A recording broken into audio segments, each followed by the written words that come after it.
रामायण में रानी कैकेयी की कहानी। रानी कैकेयी की हिंदू पौराणिक कथा। तो चलिए कहानी आरंभ करते हैं। रामायण की कथा में इनकी बहुत बड़ी भूमिका रही है।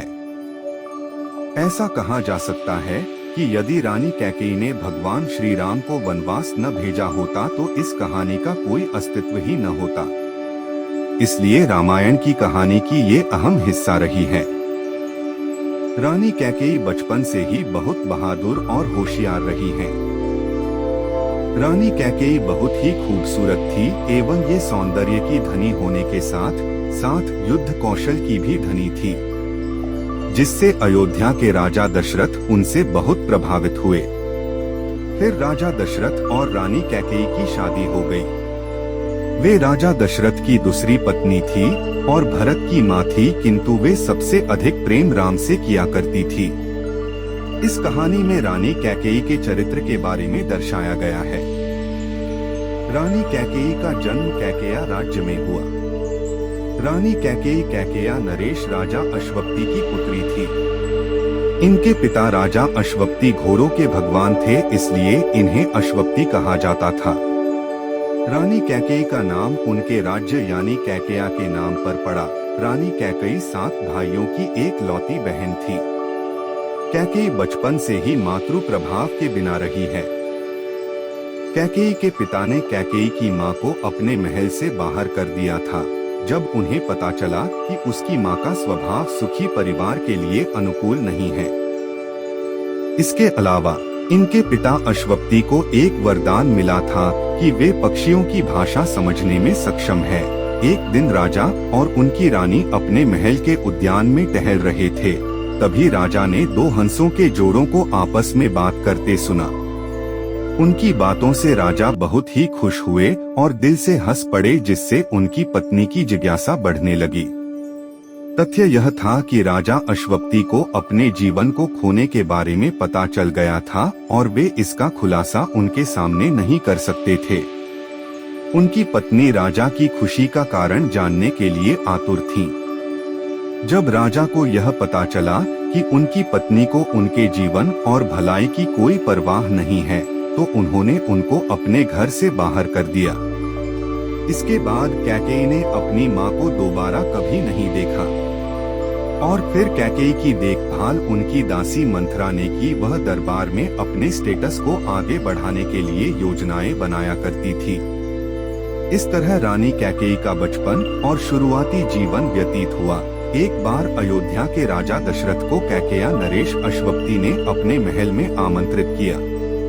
उनके स्वागत के लिए सभी महल के द्वार पर उनकी प्रतीक्षा कर रहे थे। उनकी युद्ध कौशल और महानता की चर्चाएं सभी जानते थे। सभी उनके एक दर्शन मात्र के लिए आतुर थे, क्योंकि राजा दशरथ राजा हरिश्चंद्र जैसे महान राजाओं के समान महान थे। उनकी देखरेख के लिए रानी कैकेयी खुद लगी हुई थीं।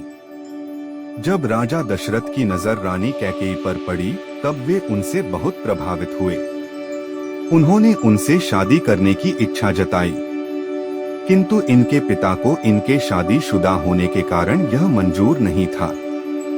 फिर राजा अश्वपति ने राजा दशरथ से एक वचन मांगा कि रानी कैकेयी का पुत्र ही अयोध्या का उत्तराधिकारी बनेगा। राजा दशरथ की पहली पत्नी कौशल्या का कोई पुत्र नहीं था, तो उन्होंने यह वचन ऐसे ही दे दिया। इसके बाद अयोध्या के राजा दशरथ से रानी कैकेयी की शादी हो गई, किंतु शादी के बाद वे भी मां न बन सकी। इसके बाद राजा दशरथ की शादी सुमित्रा से हुई, जो कि काशी के राजा की पुत्री थी, किंतु वे भी मां नहीं बन सकी। फिर परिणाम यह निकला कि राजा दशरथ पिता नहीं बन सकते थे। राजा दशरथ के कोई भी पुत्र न होने कारण वे बहुत दुखी रहते थे। इसके लिए एक बार एक यज्ञ का आयोजन किया गया, जिससे बाद रानी कौशल्या का सबसे बड़े पुत्र राम हुए। इसके बाद रानी कैकेयी के पुत्र भरत हुए और फिर रानी सुमित्रा को 2 पुत्रों की प्राप्ति हुई, जो कि लक्ष्मण और शत्रुघ्न थे। इस तरह राजा दशरथ को 4 पुत्रों की प्राप्ति हुई। रानी कैकेयी राजा दशरथ की सबसे प्रिय पत्नी थी। राजा दशरथ कैकेयी के सौंदर्य और साहस के कायल थे। कैकेयी सौंदर्य की धनी होने के साथ साथ युद्ध कौशल की भी धनी थी। वे राजा दशरथ के साथ युद्ध में भी उनका साथ देने जाती थी। एक बार देवराज इंद्र संबरासुर नामक राक्षस से युद्ध कर रहे थे, किंतु वह राक्षस बहुत ही बलशाली था। उसका सामना कोई भी देवता नहीं कर पा रहे थे। ऐसे में वे राजा दशरथ के पास सहायता के लिए गए।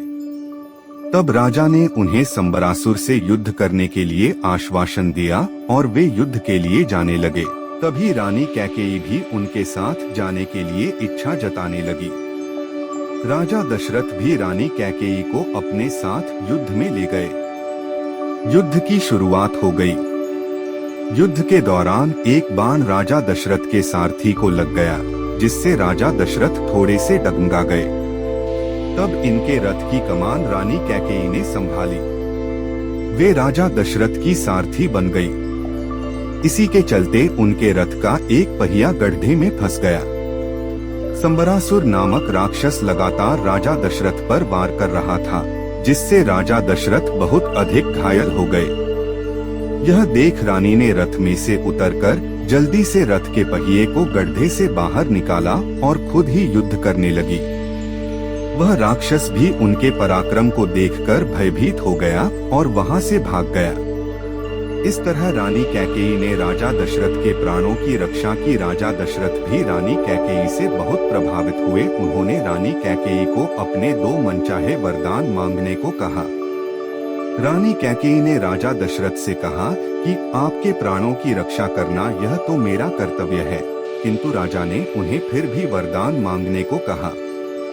रानी ने कहा कि अभी मुझे कुछ नहीं चाहिए, इन 2 वरदानों की आवश्यकता भविष्य में जब कभी पड़ेगी तब मैं मांग लूंगी। तब राजा दशरथ ने उन्हें भविष्य में 2 वरदान देने का वादा कर दिया। रानी कैकेयी के पिता का स्वास्थ्य खराब होने के कारण उन्होंने भरत से मिलने की इच्छा जताई।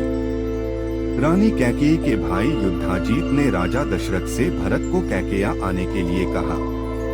तब भरत और शत्रुघ्न दोनों ने कैकेया के लिए प्रस्थान किया। राजा दशरथ ने उसी समय राम को अयोध्या का उत्तराधिकारी बनाने का निर्णय लिया, जिससे सभी बहुत खुश हुए। रानी कैकेयी भी इस बात से बहुत खुश हुई, किंतु रानी कैकेयी की दासी मंथरा को यह पसंद नहीं आया। उसने रानी कैकेयी को इस बात पर खुश देखकर ईर्ष्या जताई। उसने रानी कैकेयी को भड़काना शुरू कर दिया।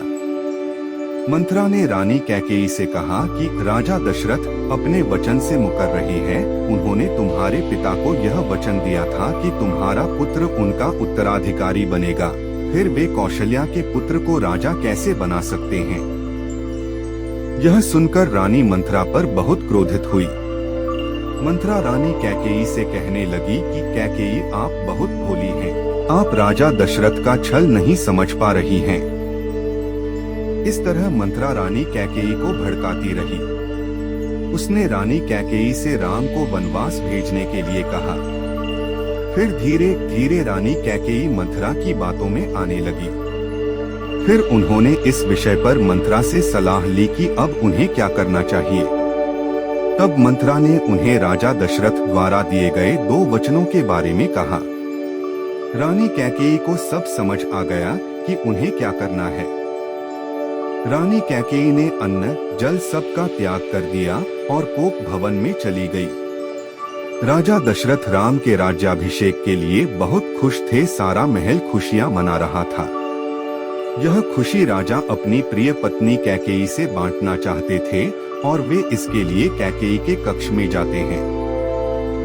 वहां जाकर कैकेयी की अवस्था देखकर वे उनसे उनकी व्यथा के बारे में पूछते हैं। कैकेयी उनकी बात का कोई जवाब नहीं देती। तब राजा उन्हें बताते हैं कि आज उन्होंने राम का राज्याभिषेक करने का फैसला लिया है। फिर भी कैकेयी कुछ नहीं कहती है। राजा द्वारा फिर से पूछे जाने पर कैकेयी उनसे कहती है कि आप अपने दिए हुए वचनों से कैसे मुकर सकते हैं। आपने मेरे पुत्र को उत्तराधिकारी बनाने का वादा मेरे पिता से किया था, फिर आप राम को राजा कैसे बना सकते हैं। यह सुनकर राजा चौंक जाते हैं।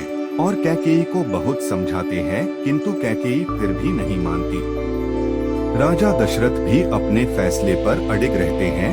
तब रानी उनके द्वारा दिए गए 2 वरदान मांगने को कहती है। राजा दशरथ वरदान देने का वादा कर चुके होते हैं, तो वे इससे पीछे भी नहीं हट सकते थे। रानी कैकेयी उनसे कहती है कि मेरा पहला वर है मेरे पुत्र भरत का राज्याभिषेक, और मेरा दूसरा वर है राम को 14 वर्ष का वनवास। यह सुनकर मानो राजा के पैरों तले जमीन ही खिसक गई हो। वे इससे बहुत अधिक दुखी होते हैं। रानी कैकेयी के इन वचनों को सुनकर राजा दशरथ मानसिक तौर पर अत्यंत दुखी हो जाते हैं और उनके इन वचनों को मानने से इनकार कर देते हैं। रानी कैकेयी उनसे कहती है कि यह रघुकुल की रीति है कि प्राण जाए पर वचन न जाए। आप अपने वचनों से पीछे नहीं हट सकते।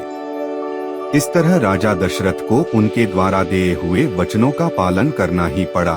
राम भी मर्यादा पुरुषोत्तम थे, इसलिए वे रघुकुल की रीति की रक्षा के लिए और अपने माता पिता की आज्ञा का पालन करने के लिए वनवास जाने को तैयार हो जाते हैं। इस तरह राम को वनवास हुआ और वे अपनी पत्नी सीता और भाई लक्ष्मण के साथ वन की ओर चल दिए। राजा दशरथ का राम के प्रति प्रेम सबसे अधिक था, जिसके कारण वे उनका वियोग सहन न कर सके। उन्होंने राम को बहुत रोकने की कोशिश की, किंतु राम ने उनके वचनों का मान रखने के लिए उनकी एक न सुनी और वे वन की ओर प्रस्थान कर गए। कुछ समय पश्चात राजा दशरथ ने राम से विरोध के चलते अपना देह त्याग दिया और उनकी मृत्यु हो गई।